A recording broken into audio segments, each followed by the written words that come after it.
you, Mr. Basu. I hope I'm able to live up to the build-up you've given. I think you might be CIA to know all these details. लोग बोल रहे हैं थोड़ी हिंदी में भी होनी चाहिए. हाँ, करूँगा. आप सवाल पूछिए हिंदी में, मैं जवाब दूँगा. But any adulterate भाषण तो मैं दे नहीं सकता.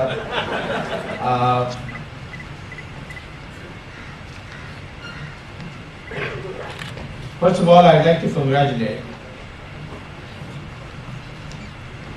Sucheta Dalal, who people have warned me is a financial terrorist, but then she only attacks those who are corrupt. For her second anniversary in this Moneyline Foundation. They're very active, she writes very well, written for a long time. And therefore, she qualifies as a genuine intellectual, not the ones that you normally see, who are always on the side of the government. I would like to divide my topic today in three parts. Why is 2G so important? Two, what are the ramifications or implications that flow out of the 2G? And three, what is it that we can do to see such things don't happen in the future? Today, we can boast of a very high rate of growth, leave aside the last 2 years.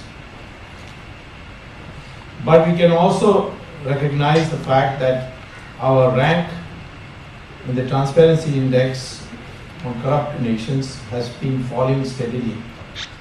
And now out of 124 countries, our rank is 95. And we are just a little ahead of Pakistan, that's no satisfaction. And we are way below all others who are no better than us in economic development. We didn't have a reputation for being corrupt. 1600 years ago, Fashion came from China, and he recorded that the one thing that struck him about India was the people were so honest. He said people go out in the night without locking their houses, which he has not seen anywhere else. And he said if you by chance, by mistake, left anything behind on your travel, the people in India would hunt you down and give it back to you.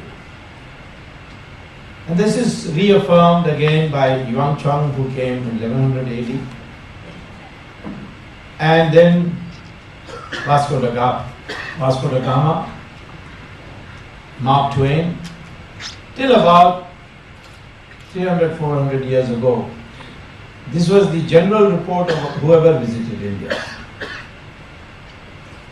Then suddenly, with the looting done during the East India Company period and the active promotion of bribery to get the public to comply, corruption began to take root in this country. And we expected in 1947, after we won the freedom struggle led by Mahatma Gandhi, who had the highest moral authority of all politicians of that century, that after 47 we would follow policies by which corruption would be minimized. But unfortunately, Mahatma Gandhi didn't remain. He was assassinated. Sardar Patel, another very strict disciplinarian, died in 1950.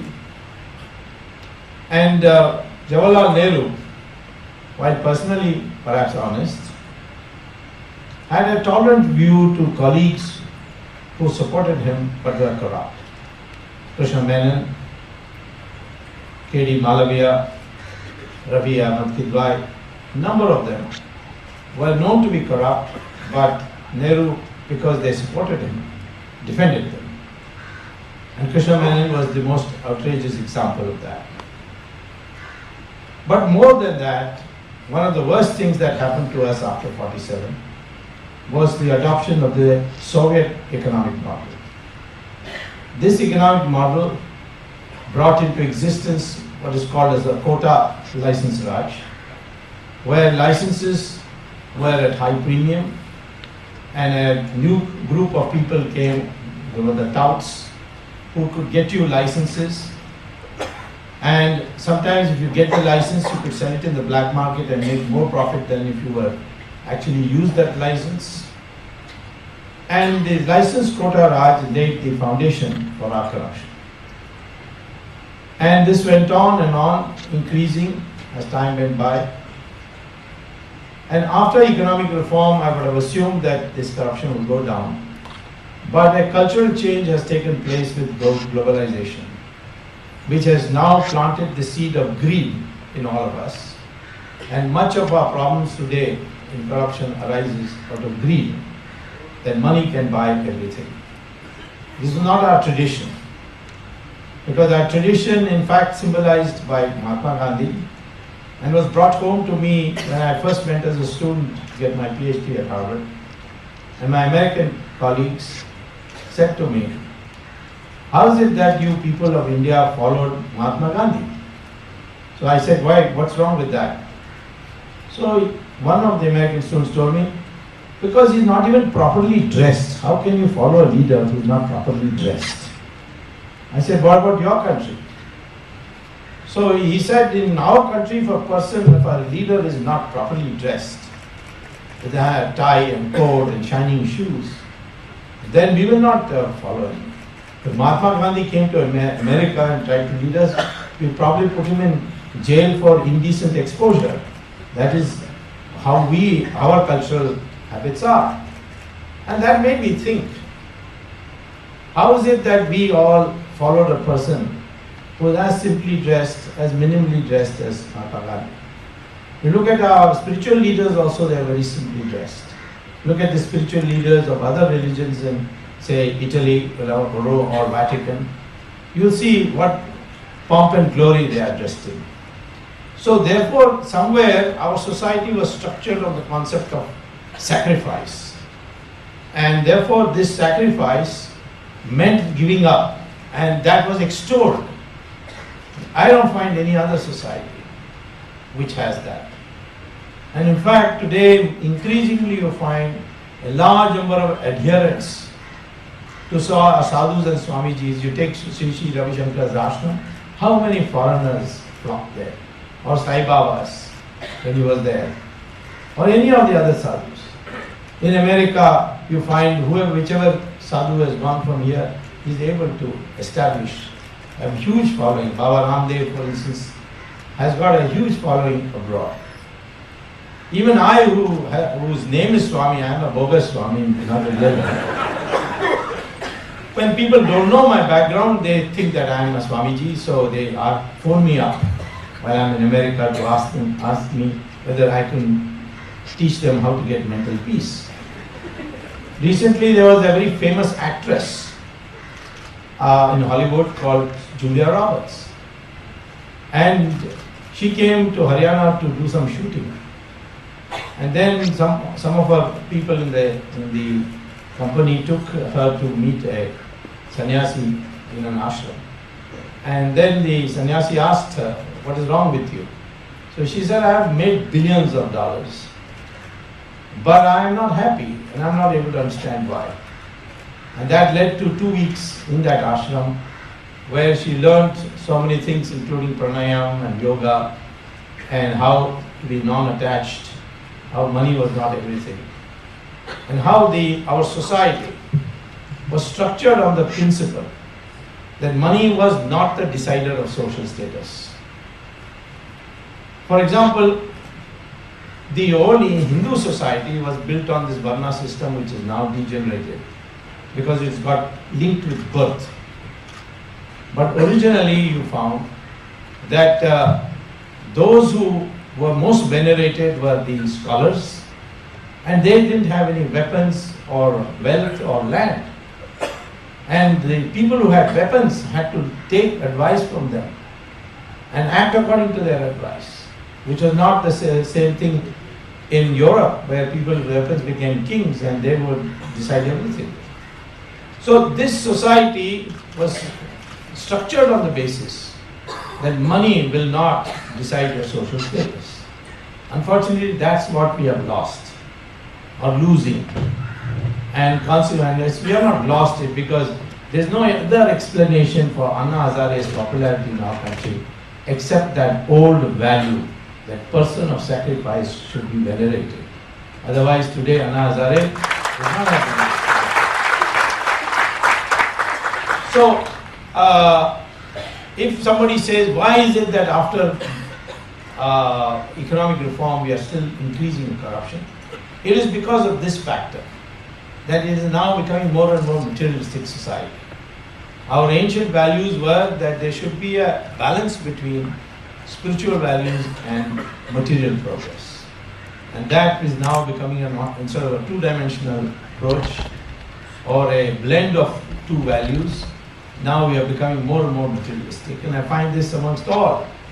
I went recently to IIM Bangalore to teach students, give a lecture to students, and I asked the class, after all this stiff competitive exam you are coming here, what for?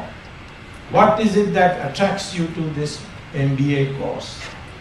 And 99% of the class, there was only one exception in a class of almost 100, 99% said, because once we get an MBA, we'll get a good job. And probably we'll also get a good bride. That is what the boys said. Now, I said, you mean theory of marketing or theory of finance and these things do not appeal to you so much? No, that is all right, but only if you get MBA are we assured of a job. Now that shows the new attitude that everything is being measured on how much you can earn and how well off you are and how quickly you will get the law. And this is the foundation of corruption I want to tell you, which is propelling our country today increasingly, and this is what we have to stem if we want a long-run solution. Now, 2G is a very, it's really a phenomenon because its ramifications are enormous. What is 2G? Many people ask me. Somebody asked Manmohan Singh and he said, Sonia ji and Rahul ji.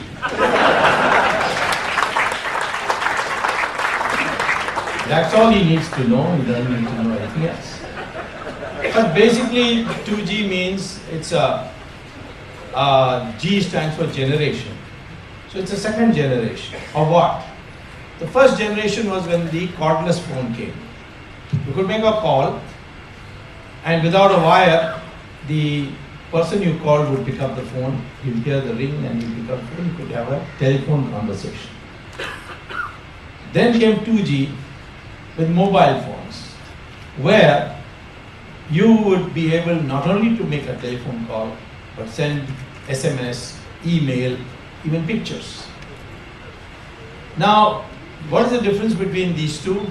Well, in the 1G, the waves, the sound waves that go, they go in cycles, but long cycles. 2G, there's more information going, so the cycles are more. 3G, you pick a phone call, the other side picks it up, you can see that person, you can see a video of that person on your telephone. And therefore the cycles are even more. 4G, there will be even more information to send, large documents that can be sent. So, G is generation. In Hindi it will be called PD. Pehla PD, Dusra PD, Tisra PD, like that. And this is what distinguishes them, and these have to go through the sky, and you have to make sure that you don't collide with other waves. So therefore you have to partition the sky, and that partitioning, if I may simplify it, is spectrum, and that is not unlimited, so it has to be sold as a scarce resource. But what happened in the 2G matter is that it was not sold at the highest price. it was in fact arbitrarily decided to sell it at 2001 price. 2001 price was at a time when we had only 4 million mobile cells. In 2008, we had 700 million mobile cells. So the market had become huge, and there were a flood of applications. And Mr. Raja, who was the telecom minister, used all his methods to ensure that his favorites at least got the license. In the end, 9 got it, and 2 of them were his favorites. And these were favorites, the Swan Telecom and the Unitech. Both were real estate companies. They had nothing in telecom whatsoever. Not a single tower, no equipment, nothing, no background. They are pure real estate companies.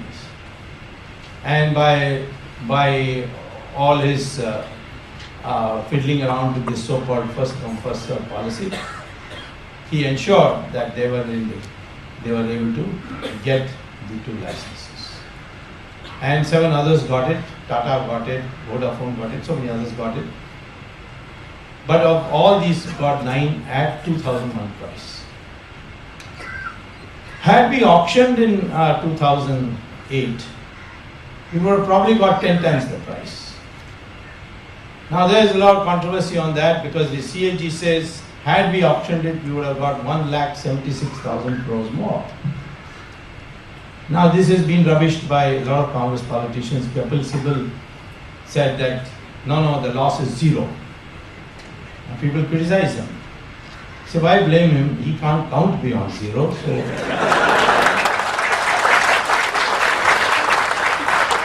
that is the level of education.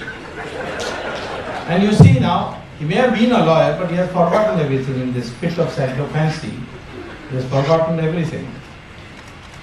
Now the Supreme Court has said, in a landmark judgment cancelling all licenses, that a huge loss, perhaps in the range of the CAG estimate, has been incurred, and this is unbearable, and therefore we must not only cancel it, but we must auction it.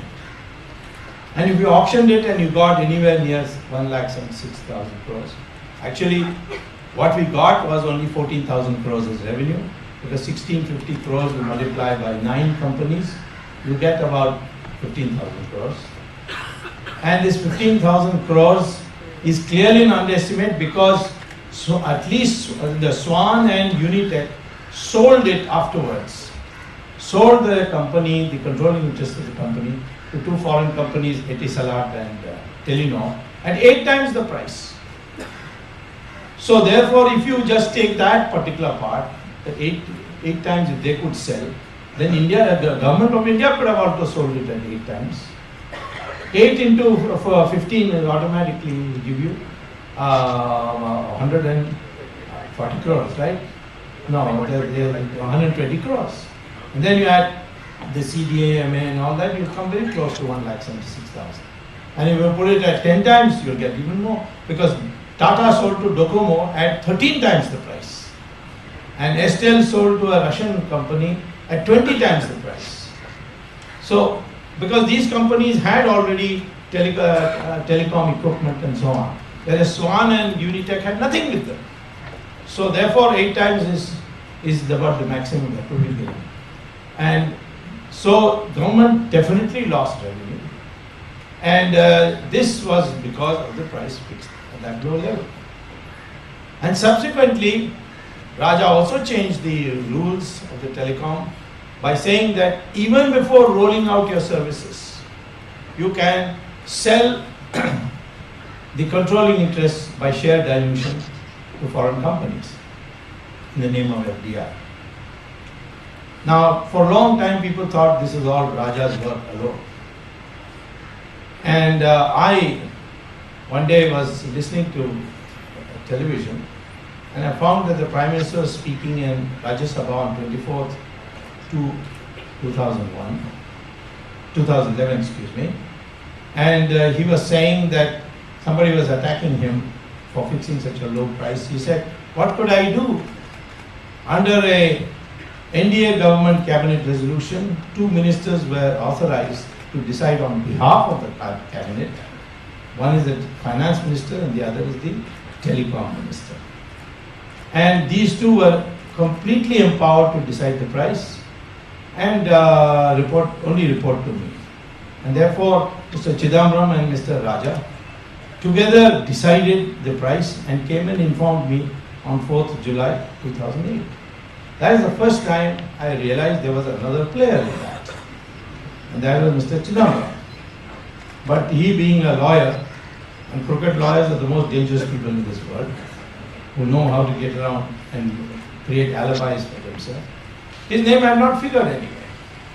So then I started hunting for documents. And I found that these documents were not easily available. Most of the time when I filed RTI applications, they said, it's not traceable.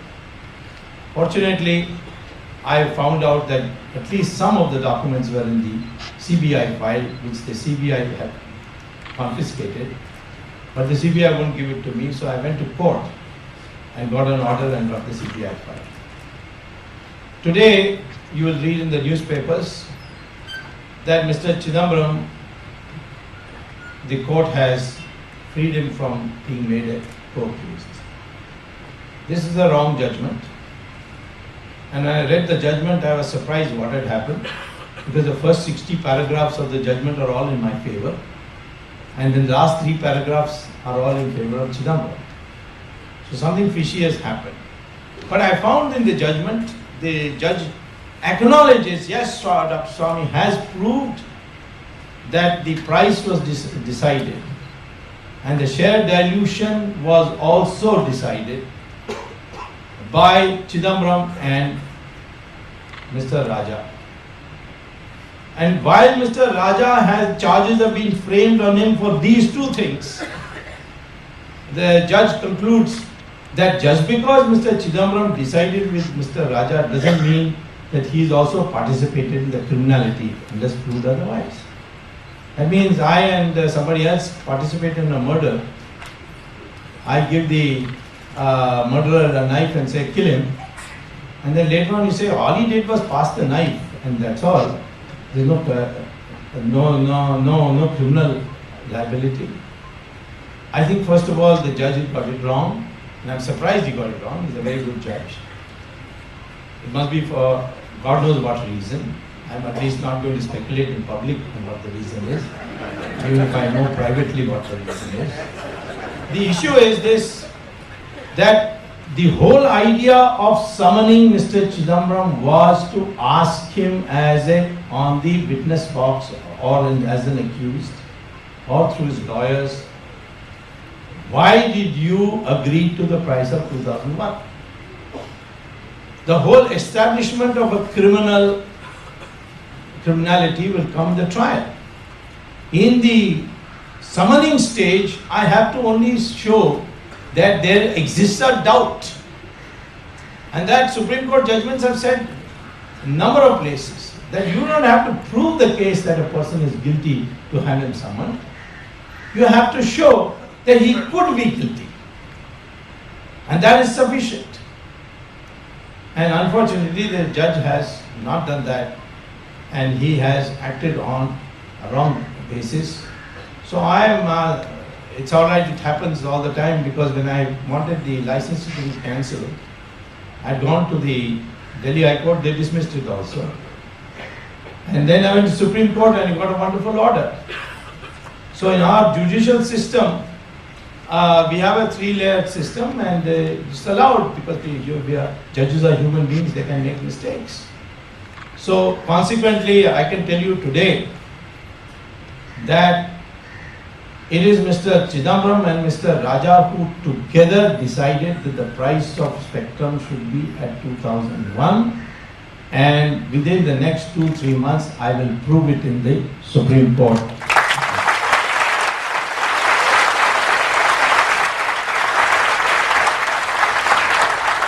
Because if this judgment remains, then tomorrow Raja will come and say that Mr. Chidambaram is not criminally liable, I am also not criminally liable. Because I only listened to his advice, and that comes out in the file also. This is Chidambaram who is the Bada Ustad and Raja who is the Chota Ustad, you see. And he recorded that. Mr. Chidambaram told me like this. Mr. Chidambaram, the finance minister, told me like this. So what has happened is that we have lost at least 1,76,000 crores. It could be more if you take the market price, prevailing market price to be more. And with that money, you could have had at least for the next 25 years a zero tax, income tax. This country needs a zero income tax situation without which we will not be able to fight black money. And I would suggest that if any government comes, you should have the courage to abolish income tax and send the CRP to put a lock on the income tax department and ask all the officers to go and do rural electrification or something like that. Nothing has promoted corruption, black money as much as these taxes. And poor taxes, who pays taxes? The rich don't pay taxes because they've got chartered accountants to help them. And the poor don't have enough money to pay taxes. So it's the middle class, it's the salaried class, it's the professional class who pay the taxes. And I don't see why they should pay taxes, because from indirect tax you get, even today, almost 88% of the total tax revenue. So therefore, I would say that if you could have got this money, even today because of the Supreme Court judgment, cancelling licenses, automatically what happens? All these bank guarantees are called for. And the initial fee of 1650 crores paid by each of these 9 operators, that is 15,000 crores, becomes part of the government revenue today. So government revenue will be already increased by 20,000 crores by just a simple Supreme Court order. And if you manage to auction it, you will definitely get at least 1,76,000. And that means not only you don't have to pay taxes, but all your infrastructure projects, all your power projects, all of them can be financed by this money. Can we get it back? Of course we can get it back. Why only 1,76,000? In foreign bank accounts, we have today 70 lakh crore rupees, almost 40% of our GDP, in foreign bank accounts.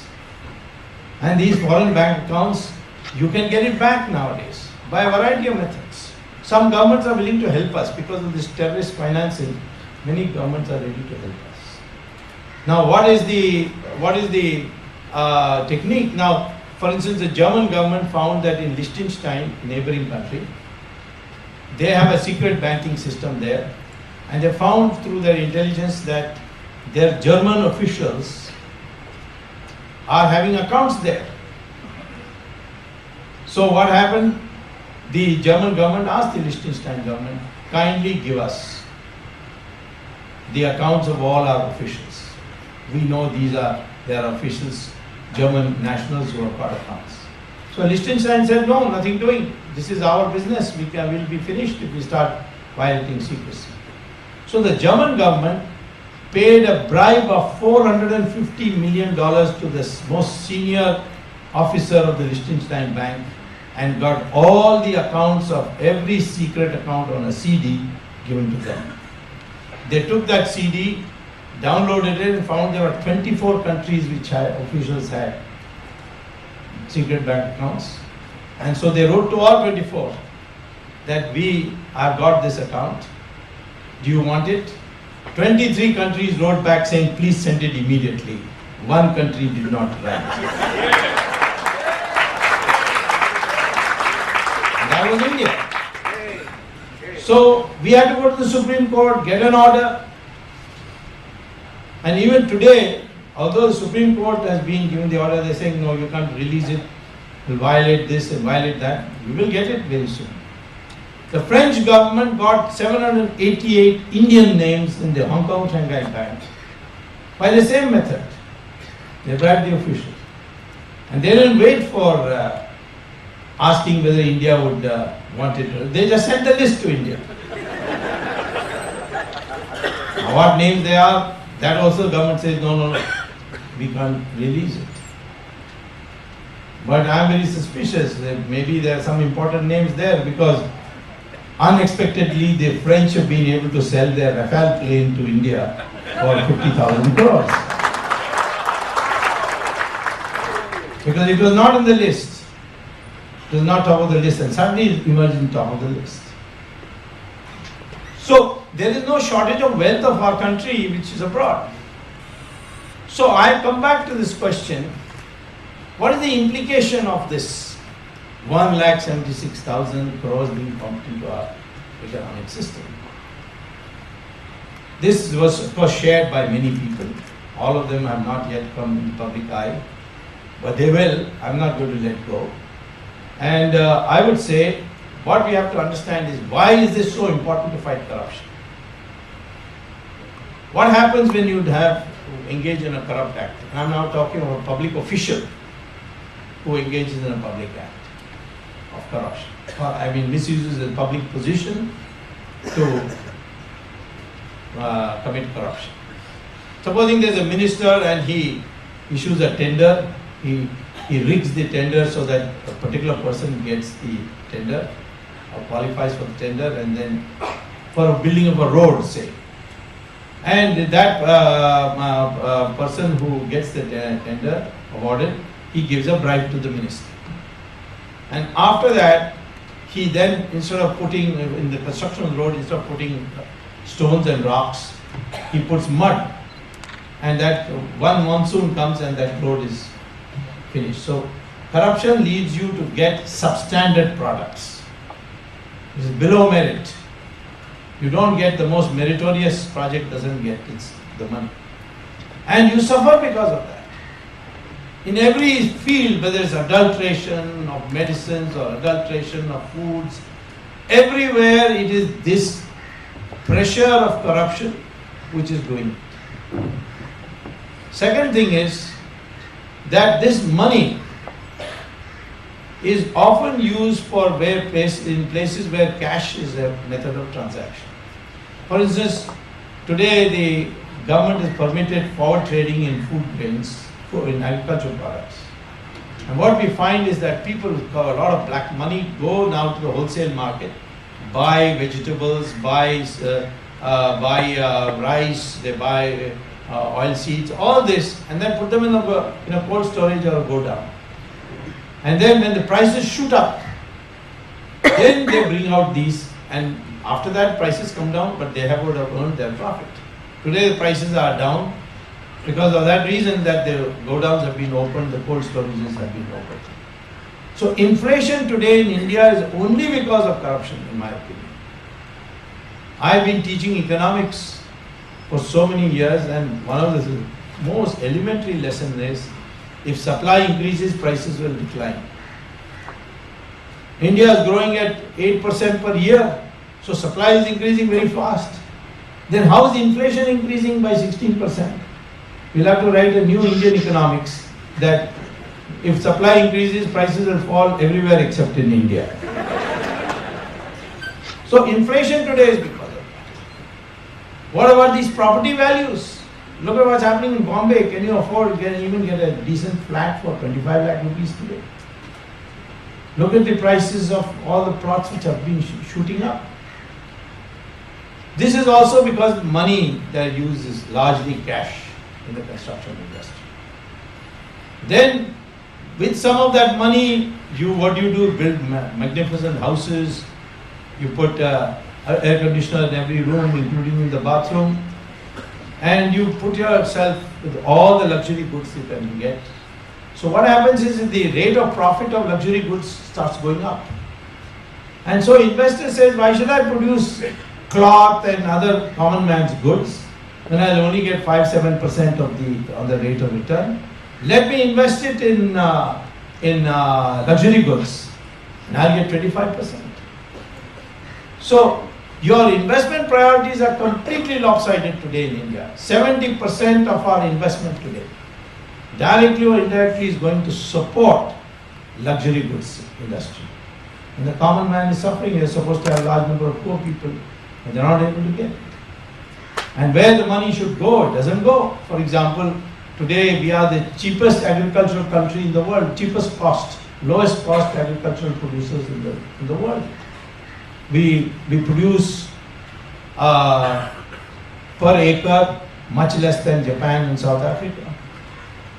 We have 12 months of the year we can do agriculture, unlike United States, which has snow for 5 months, and so only 7 months of the year they can do agriculture. So in Europe, so in China. But India is gifted 12 months of the year you can do agriculture. But yet only less than 25% of the land grows more than one crop, because the agriculture, investment in agriculture is going down. That's not where the profits are to be made. Profits are to be made in property, profits are made to be in producing luxury goods. So your investment where it should go doesn't go. Our cows, for example, their milk is the cheapest in the world. Europe sells milk at 15 times the price of the cow in India. How many cows we have? We have 150 million cows. And the average cow today is producing only, the cow is producing on the average only 200 liters per year. An Israeli cow produces 11,000 liters per year, just by better nutrition, better care and so on. And if our 150 million cows produce 11,000 liters per year, I will have to come to this conference or this meeting swimming in milk all the way from Delhi. That much milk you will have. And you can export it to Europe. Indian agriculture is the only sector which is the leading potential sector for participating in globalization. But we don't have our focus on that. Many people are surprised when I oppose Walmart's coming to India. They say, I am surprised you, who's so pro-market, has opposed it. I said, yes, market should have a level playing field. It should be fair in competition. Not free competition, but fair competition. How is it not a fair competition? In China, they have got Walmart, and why not in India? I said, because China during communist rule destroyed the trading class completely. And therefore they had to import the trading class through this method. All this FDI was a method by which they were able to provide marketing services and so on. India has always had a flourishing trading class. And this trading class is in micro levels. And therefore, can they compete with Walmart?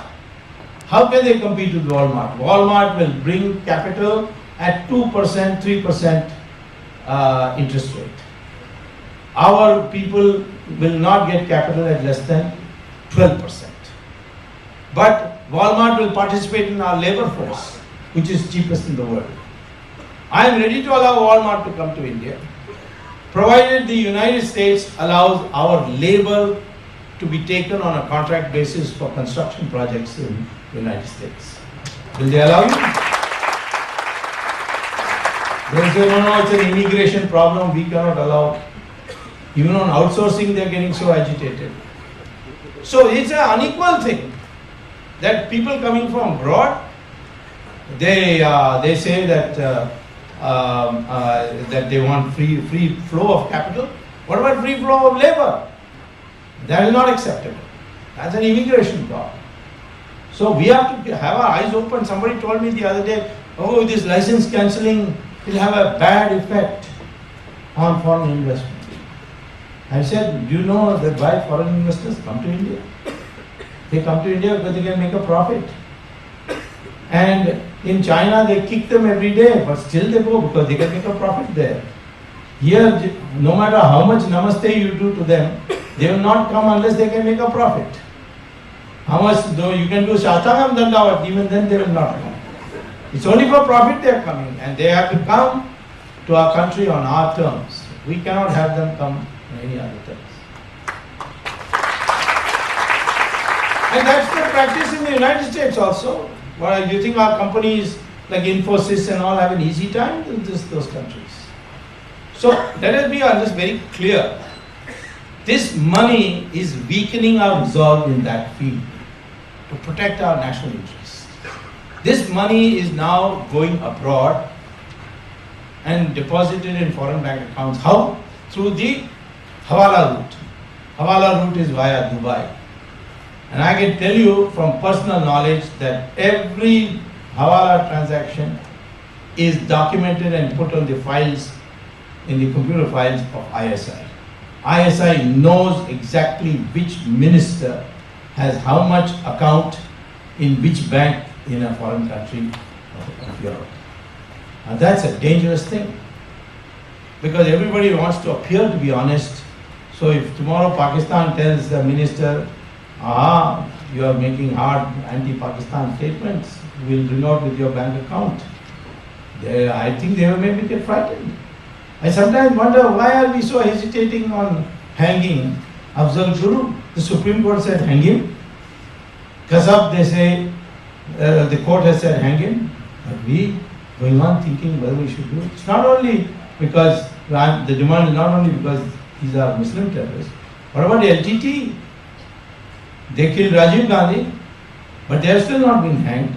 The Supreme Court not once but twice in the review petition also said they should be hanged in 1999, and today is 2012. So this is because of blackmail. You are afraid. We have today the weakest government, not only because of Manmohan Singh, but every minister, I can tell you, is a blackmailable quantity today. This is the saddest part of our state, and this is because of corruption. This is the implication of corruption. Everybody wants to find fault with Manmohan Singh, and people ask me, why are you soft on him? Well, there's no question of my being soft on him. Of course, I know him. But if he goes, who will come? Someone better? I don't see it. If the whole UPA is to be sent, I as an opposition member would welcome it. But why target Manmohan Singh? He has not made money in 2G at all, I can tell you. He kept on watching while this was going on. Bhashmacharya also watched Draupadi being stripped. So we cannot, just because you're watching, that's a civil wrong. It's called malfeasance in power. It's not a criminal act. There's not even a whiff of criminality in that. And but he's so weak. Well, he was chosen because he was weak. But the Prime Minister's chair has so much power, why can't he use that power? Say, have you ever been to a circus? In a circus, there will be in one cage 5 lions. We call in Hindi lions a sing.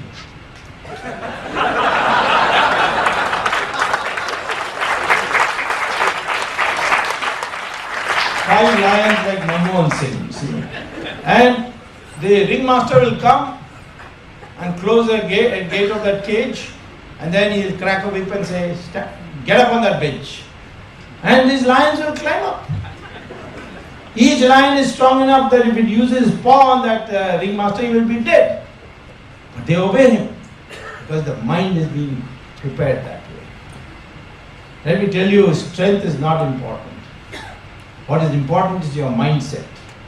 If you have a circus lion mindset, you will obey the orders. And that's what has happened with Manmohan Singh, poor man. Not our numbers matter, you see. We have 1,000 goats standing at one place and one tiger comes. Goats are the majority, but they're all run away. That is why I'm saying that today our mindset is being managed by this corrupt media, television, all these things are being now used. Money power is using it to prepare your mind. That's another major minus effect for our society. Major implication. Your stock market here is now almost become a rigged market. Why? Because the money goes abroad and then the cash in dollars you take to Morgan Stanley or Fidelity Insurance, Fidelity Investments, or Goldman Sachs, and you put it on the counter and say, here's my Indian passport, give me a participatory note. And that participatory note has nothing on it, no serial number, nothing, except the amount you have placed on the counter. You take that participatory note, come to India, make a photostat copy, give to the Reserve Bank. Reserve Bank will give you a chip that you can invest it in the stock market. And you go and invest in stock market. and the stock market booms up. You sell it at the top, and with the rupees that you get as capital gains, you take it to the Reserve Bank and say, I did it through the participatory note, so please convert this entire thing into dollars. It is converted to dollars, you take it abroad. So the black money goes abroad and comes back to India, earns money and goes out again. This was necessary because I was told that one day Sonia Gandhi complained to Chidambaram when he was finance minister. What is this? These Swiss bank people, they instead of giving us interest on our accounts, they are claiming service charges of 2%. So we must find some way. And Chidambaram, being the loyal minister that he was, he came up with this participatory note. Damodaran opposed it, so he lost his job. They brought somebody else. People say sometimes, why are you so much after Sonia Gandhi? She wants to be a Bahu in our country. She even wears a sari, puts on a tika. She's trying to be one of us. I said, I'm not fooled. When Ramayana, in Ramayana, when Ravan came to abduct Sita, and he felt that she won't cross the Lakshman Rekha. So what did? He put on the clothes of a sannyasi. He came in Bhagwa, and out of regard for the Bhagwa, Sita crossed the Lakshman Rekha. So I'm not going to be fooled by the clothes people wear. It's not an important thing. I'm willing to debate with any congressman all these facts that I have know about her say. And some of them she has herself admitted. She claimed in the election returns, election nomination forms, an affidavit that she had got a degree in English from the University of Cambridge. I went to University of Cambridge for a lecture and found out that there were no such students. So I asked them to give it to me in writing. So they gave it to me in writing. I gave it to the speaker, Manohar Joshi, who then sent it to her, asking for comments, and she writes back to say it was a typing mistake. So I told Manohar Joshi, typing mistake means comma, full stop, and spelling. But a whole sentence.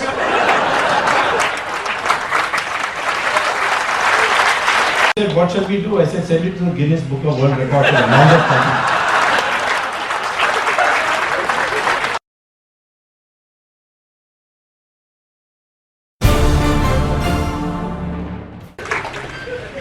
There's no question of my being against a foreigner or anything like that. It's a question. It is my job as opposition to point to their faults. It's not, if I found somebody in the opposition in the ruling party as good, I will not oppose him. I've been defending Manmohan Singh even when my friends have been criticizing me. When Rajiv Gandhi was there, I was his closest friend. He and I together created the Chandrasekhar government. Narasimha Rao made me a minister. And in fact, he used to listen to me. First day he took over Prime Minister, he called me up and said, Swami, you have prepared some blueprints, give it to me. So I said, will you implement it? He said, yeah, I will. And he did. The credit, in fact, doesn't go to me because I used my brains to produce a blueprint. It doesn't go to Manmohan Singh because he implemented it. The credit goes to Narasimha Rao for having captured it.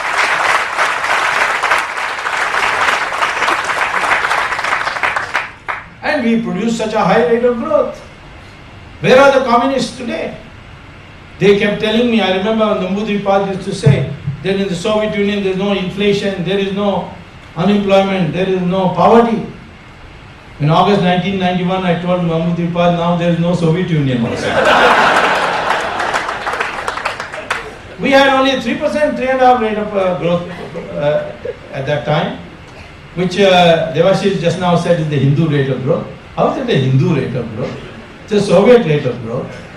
Putting the blame on the Hindus is wrong. But anyway, the fact of the matter is that we produced double the rate of growth within 3-4 years. That we are having 3.5% to 7%, and now it went right up to 9%. And if we do not have corruption in India, I'm telling you, our growth rate will not be less than 14% per year for the next 14 years. Because then you have vast amount of resources. And the decision making will be on merit, and if it is on merit, then you will get the best possible use of your resources. It will not be an inefficient or inoptimal use of resources. So now, question is, what do we do? How do we clean up this Indian society? First, let me make a few brief comments and then get into these various methods that are today available in our country. Let me say that if we use our technology properly, then corruption can be controlled. Take for example 1970s, railway reservations was the most corrupt thing that could happen, most harassing thing. You had to bribe the station master, the ticket collector, the man at the counter. Now, because of computerization, for which we have to give credit to Rajiv Gandhi, this computerization has completely reduced that corruption. Completely reduced. So by technology can do it. Now you can download forms in villages and all. People are very happy because now I find even villages people are having laptops and printers. They can get all their land records, information, everything by printout. So technology is one way of doing it. Another way of doing it is to ensure that people who get caught are given. You may not have a low probability of getting caught, but you once caught, you then give them the maximum punishment. And that would mean that a person would be any person will be personally hesitant to do corruption, because you say, well, the bribe I can get, but the implications or the consequences are so heavy, I don't want to do corruption. In America it happens, it doesn't happen here. In America on January 8, 2008, there was a press conference in New York addressed by a man called Bernard Madoff. And he said, I confess that I have stolen pension funds and I am ready to meet any punishment. On the same day in Hyderabad, Ramalinga Raju of Satyam was addressing a press conference saying, I have defalcated my company accounts and made a lot of money and I am ready to face any punishment. More or less the same message, the same confession. In 6 months, Madoff was convicted for 150 years and now is in jail. And Satyam Ramalinga Raju, he is in bail in air-conditioned comfort. Martha Stewart in the United States only phoned up, only one thing she did. She phoned up her stockbroker and said that she had heard in a cocktail party that such and such company is going to sell. So get rid of his shares. On that, they sent her to jail for 6 months. She was the most celebrated TV personality in terms of home cooking and things like that. But they didn't spare her. They put her in convict's clothes and sent her to jail. And asked the Americans, why are you so harsh on this woman? They said, if you get caught, then that's it. That means if you have a low probability but high consequence, then on the average, it's a disincentive to be corrupt. So we have to have that. Why I'm going after this 2G in such a way and at the big names is because that is the only way to create a climate that everyone personally feels, baap re baap, kya ho jayega hum logon ka. That atmosphere. Other thing we need is that all of you should have a positive attitude. We are very negative people. नहीं कुछ नहीं होगा, कोई नहीं पकड़ा जाएगा, सब छूट जाएंगे. Every judge will be purchasable. I don't think that is correct also. But you have to have a positive attitude. Yes, we need to do it and we will do it. And some things will happen because of that. This is the art of positive thinking. This negativeness must go. Of course, the best thing that can have is if you don't need many crusaders. Even in a cabinet of 40 members, if you have just 4 honest people and gutsy people, not the honest like Manmohan Singh, but with the spine in the back. So, if you have gutsy people who are also honest, I can tell you in just 4 people, that is 10% of the cabinet, can produce you a complete transformation. Because the machinery is so large that you can do wonderful things. I am doing today alone. Every day people ask me, usko bhi pakdo, you know. Say, I don't have the machinery. Even to get the documents, I have to make so much effort and use all my resources in terms of personal contacts and network and so on. So if you're in government and there are honest people there, and not all, only 10% of your ministers are honest, and your prime minister especially has to be honest, then I can tell you that corruption in this country will go very fast. Because the tradition of this country is simplicity. Tradition of country is sacrifice. And therefore that leadership has to come. It can only come through an election. It can come in big cities. You did it. I mean, the Indian people have done it when it all entered their brain that it has to be done. For example, 1977, I stood from Bombay. I was elected twice to Lok Sabha from Bombay, from the northeast Bombay.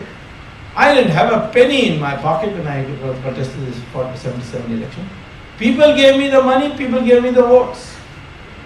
Same thing the next election also, the following election, I won without spending any money. So money is not a factor where the people are aroused. Unfortunately, the people have been betrayed so many times that they become cynical. But please, no matter how many times you're betrayed, never become cynical. Be positive, say, okay, next time we will do it, and it can be done.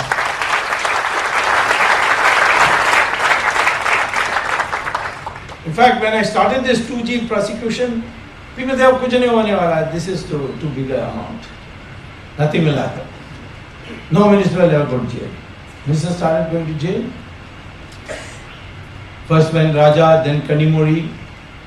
Now Maran's turn is any day. Chidambaram just missed, but it won't be very long.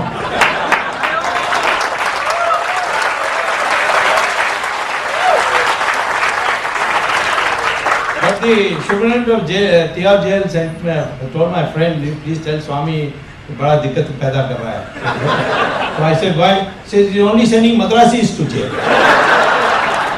I said, what's wrong with that? He said, because the Bawarchi says they all demand masala dosa and idli and I can't do it. I said, okay, wait till an Italian comes and asks for a pizza.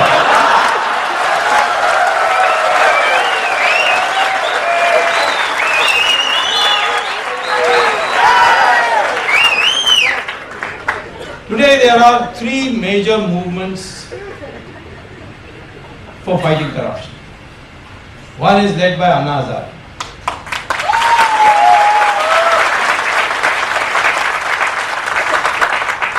The other is by Baba Ramdev.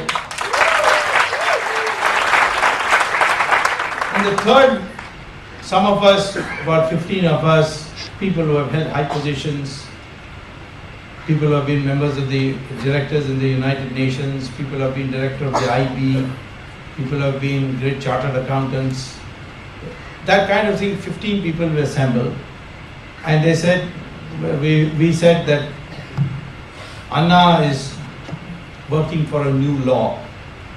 Baba Ramdev is mobilizing the rural masses. And we need at least another team which will use the present laws and till the new law comes, get action so that people can have confidence that something is happening.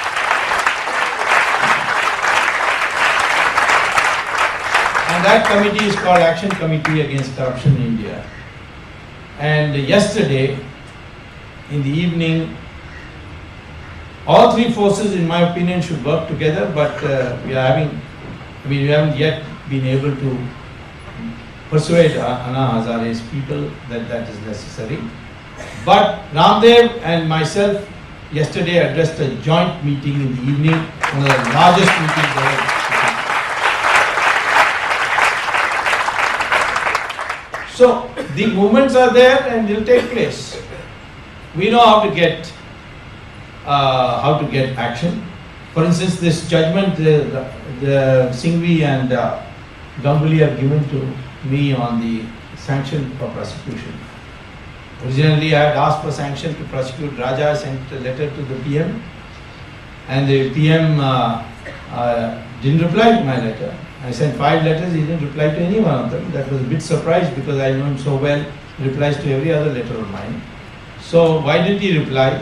Finally, I said, instead of embarrassing him and asking him, I'll go to the High Court. And I went to the High Court dismissed my petition. Then I went to the Supreme Court, and it came before these 2 great judges. And they have laid down a new law that number 1, sanction if you apply, it should be not more than 4 months, 3 months plus 1 month if you want to if the sanctioning authority wants to consult the Attorney General. And after 4 months, if you do not give sanction or deny sanction, then it shall be assumed that you have given the sanction.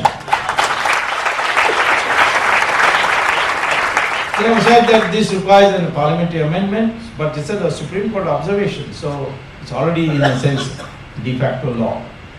They also said one thing which was very, very, very extraordinary, which the media didn't cover adequately, and that is that earlier on, if I went to say the CBI or to the police and said, here is my information about the commission of an offense of corruption, please investigate. And if the person is a public official, the police will say, where is the sanction?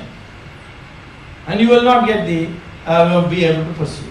Now the court, through Justice Ganguly's observations, has now laid down very clearly that as far as asking for investigation is concerned by any citizen, you don't need sanction. You can get an investigation done by any police, any CBI, any enforcement directorate just by giving a ticket. So if you find any officers here and it's a local offense which the Bombay police has to investigate, you can now give it and quote this judgment and say, no, now I don't need sanction for investigation.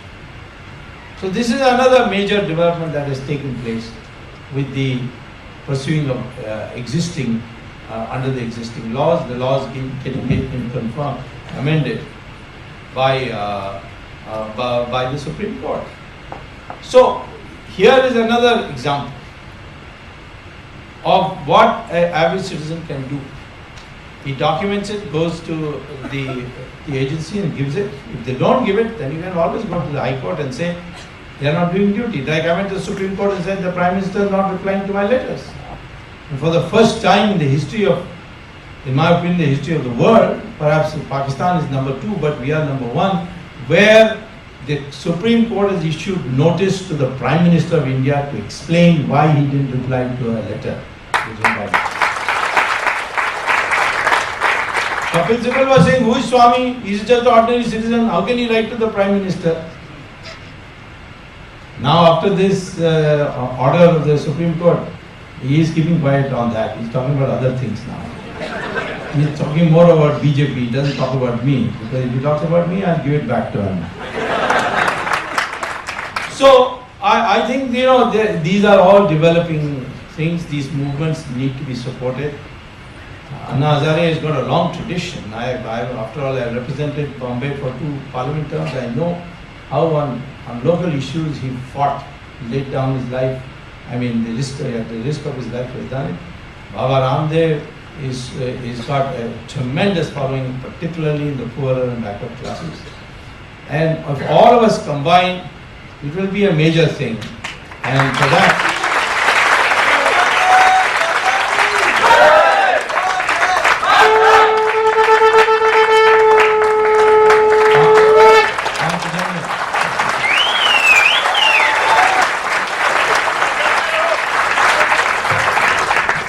of course, it will mean that the Anna team has to get rid of his aversion to politicians. You can't do without politics in India. You need party politics because that's part of democracy. We need to clean up the foreign parties also. And you need to elect good candidates. What you can do in an election, for example, to minimize corruption, is you look at the candidates, which of them is the best. Don't say that I have none of the above. That's an escapism. Least worst, if not the best. And tell that candidate whether he's going to win or lose. Don't worry. Don't bother about that. You tell him, don't come to my area. I will mobilize the votes in my area, and you go somewhere else. Because one of the biggest headaches, I've been elected 5 times to Parliament, and I find the biggest headache each time is that at that time everybody wants you in their area, and it's too big an area to go in a 15-day election period. And in the end, what happens is that you start spending money, sending volunteers, and so on and so forth. Therefore, to minimize expenditure, each of you in your area select a candidate who you think is the best and should represent you. And then tell that person, don't come to our area. We will mobilize for you, and we will ensure that the voter goes to the booth on the day of voting. This is another thing that you can do. Big things can come by accident. Big issues of catching some minister and putting him in jail, and all these can come at any time without your expectation. I never thought that I would get so deeply into the fight of corruption. It just came. It was just a simple thing. I was sitting at home reading. 2 officers came at 9 p.m. and knocked on the door. And when I opened it, I recognized one of them. I said, "Hey, what are you doing here?" He said, "I have to talk to you." So I said, "Come on in." I brought him in. And then he said that he was somebody in the telecom ministry. And what happened that day, which I didn't know, was terrible. He said, "What had happened?" He said, Raja had issued a press release saying that all applicants, first he said everybody should apply. Then he sent out word that after 1st October 2007, he will not consider any application.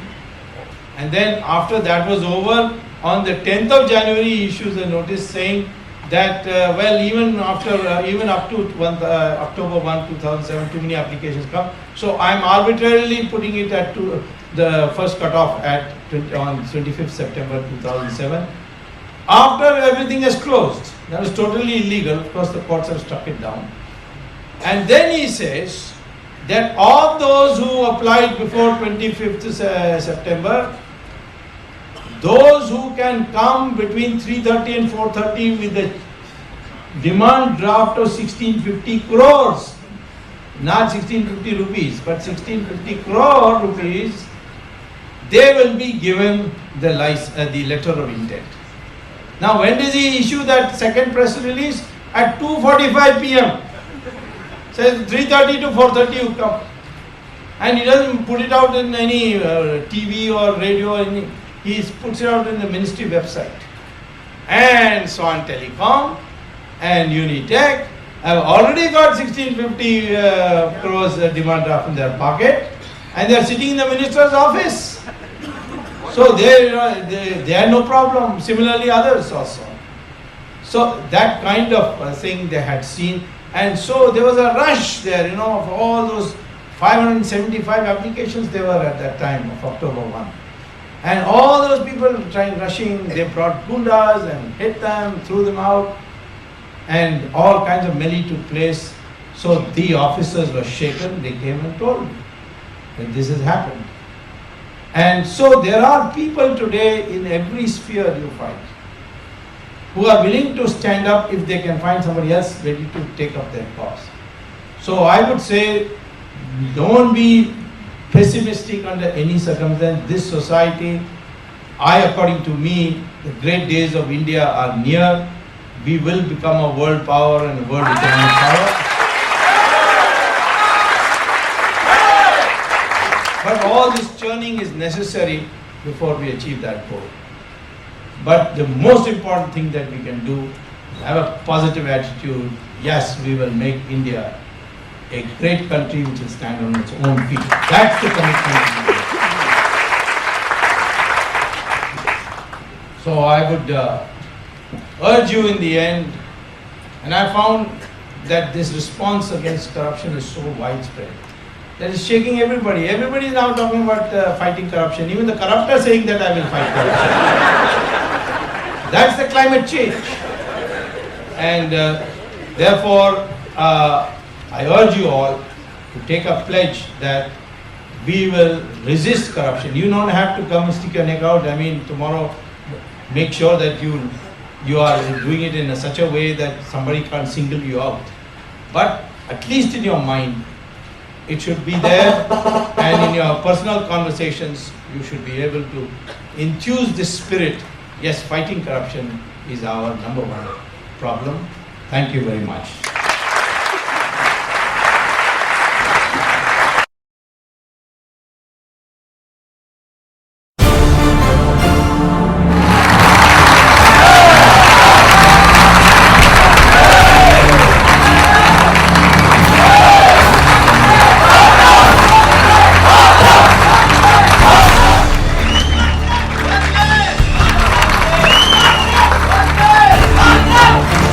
Swami, what do you think about Neera Radia being excluded from the entire investigation so far? Well, her turn will come, don't worry about that. Naturally, the CBI is on its own will not do it, but I think Prashant Bhushan has already taken this up in the Supreme Court, and the matter is in the Supreme Court, and I'm certainly watching it with great care because there are a number of conversations in that which implicate a number of politicians. So it's a valuable piece of evidence which will be used, and it doesn't mean that because some of us, you see, who are working outside the government, we have limited resources to do everything at the same time. So therefore we are doing one by one. First we'll catch all the bada ustads and then we'll catch the chota ustads. Thank you. In the same context, there is a question from the audience. You may like to stand up. This is Neera Radia's purchase of land in Tamil Nadu. They say that why is she not being criminally indicted? And the second is about Chidambaram's election victory in 2009, which is also controversial. Would you like to talk about? Well, as far as the election on Mr. Chidambaram's matter is concerned, what really happened is that he lost. Then there was a recount asked for and he lost. Then another recount was asked, again he lost. And after that, suddenly the returning officer must be some message must have been received, I don't know what happened. But he suddenly gave him the certificate of victory, which is considered as final in an election. It is a clear fraud. It went to this in an election petition, and Madam Shashi Kala apparently had some agreement with Mr. Chidambaram, but now Jayalalitha has expelled her. So maybe in the next 2 months you will find that front also hotting up quite a lot, and the matter will be pursued in the court. Sir, another question is whether this judgment of the Supreme Court, whether it's going to be applicable retrospectively, is what Ravi Srivastava wants to know. Well, no, it will not be, but they will be asked to explain if anyone who has pending sanction for more than 4 months, he can go and get a file application in the Supreme Court and say that it should be deemed to have completed 4 months. Depending on the importance of the case, the Supreme Court will give you a special order at that time. But as of now, it is sanction applications which have been will be filed after the date of the Supreme Court order. But all those pending things can be taken up by the individual parties and taken to the Supreme Court and get a special order for that purpose. So another question is whether there is any national security angle in the 2G scam. Yeah. It has been mentioned in one of the judgments. That judgment mentions me as having raised it. Yeah, I raised it because, and that is still in the Supreme Court incidentally. And for some reason the CBI doesn't want to touch it. What happened is that 2 companies got the license by purchase. namely Etisalat and Telenor. They both, of course, technically they entered into a joint venture, but they have controlling interests, so it's really their license now. By the back door it has gone, and that is also the advice of Mr. Chidambaram, how to do it by the back door. He said you can't sell the license, but you can sell the company. So if the license goes with the company, then what you can do about it? Anyway, the Home Ministry had written a letter to the Finance Ministry stating that we urge that no business be conducted with Etisalat and Telenor because national security could be jeopardized. Why? And incidentally, if you go to the Etisalat Dubai, the headquarters website, they have given the Home Ministry report saying that this is one of the problems they are having. They have given the full description of that Home Ministry charges. The Home Ministry said Etisalat is a company which is based in Dubai, no doubt, but it has deep implications, connections with Pakistan Communication and Telecom Limited, PTCL, should be done with them. They went a step forward and said that the India branch is headed by the MD is a man called Shahid Balwaz, who was still recently in jail, and we should have no connection with them at all. No public sector activity of any kind should have any connection with them because he is the right-hand man of Dawood Ibrahim. So this is the Home Ministry report. And this was not brought to the attention of Mr. Chidambaram to either the Prime Minister or Mr. Raja. And so that's what. Second, as far as Telenor is concerned, it also is subscriber base is Pakistan, but its equipment is from China, and they hold that this equipment from China, which will be used in telecom in India, it has a dual purpose of doing cyber warfare also. And if India and China have a conflict, or even India and Pakistan have a conflict because China has good friendship with Pakistan, these machineries can be used to make your defense computers fail. And therefore it's a national security risk. And so you should not have any business to be done with both these. And unfortunately, we have done business with both of them. And that is still pending in the Supreme Court. But the judges were nice enough to put a special paragraph that Dr. Swamy raised this issue. The government of India is still to give a reply on that matter. But I won't let them. I will get after them. You haven't mentioned this, but you've been very vocal about electronic voting machines, and I think people need to know a lot about this. So would you like to? Yeah, well, I'll simplify it. You see, it's a very complex subject. When we had ballot system, we had voter fraud, no doubt. But it was all retail in one constituency, one booth like that. This electronic voting machine is wholesale fraud. In fact, according to my estimate, I am willing to say it here, I've said it in the court, so it's not it's a part of the public record. 90 seats won by Congress party in 2009 was due to electronic voting machine and not due to the public vote that they received. And the way we have proved it is prima facie, is to show that in each of these constituencies, when you go polling booth wise analysis, there are about 1/3 of polling booths where a party like the BJP or Telugu Desam or Anna DMK gets 0 vote or 1 vote or 2 vote. That's impossible because in every polling booth, every political party, even Janata Party has 5 workers in a polling booth, and therefore with their families you have 25 votes. So how is it possible? So anyway, the crux of the matter is that in the High Court, when the Election Commission was opposing my demand for introducing a voter receipt like in the ATM, which the person sees and then tears out the voter receipt and puts it in the ballot box before going out. If you can't do that, let us go back to ballot papers. And Today, United States, England, Netherlands, Germany, most of the important nations of Europe, plus Japan, Korea, all use ballot papers for their election. India, Nigeria and Venezuela are the great countries which use electronic voting machines. I don't know whether they are bigger democratic countries than the Americans and the English and the Germans and so on. But anyway, what I was surprised is that the Election Commission claimed that this is a unique machine which cannot be rigged.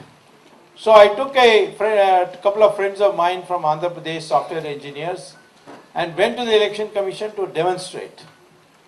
Because the Election Commission invited me saying, you made this public statement, please demonstrate. I went to demonstrate. And they videoed the whole thing. And then my friends, V.V. Rao and Hari Prasad, they both set about working on this, and they started taking the parts apart to show that the rigging, how it can take place. And suddenly the Electronic Voting Machine, Electronic Corporation of India and the Bharat Electronics Limited, who were present there, objected, saying, no, this is a violation of our intellectual property rights. We have patents and this is all violation of that. These people are stealing our model and all that. And they aborted the meeting. They didn't let the meeting go to the point where I could demonstrate that the machines can be rigged. Now, after that, poor Hari Prasad came to Maharashtra and they said, you stole one electronic voting machine from the Election Commission and put him in jail here. So, with the support of Mr. Jagdish Shetty, we were able to get him out ultimately. But he spent quite some time in jail. For what?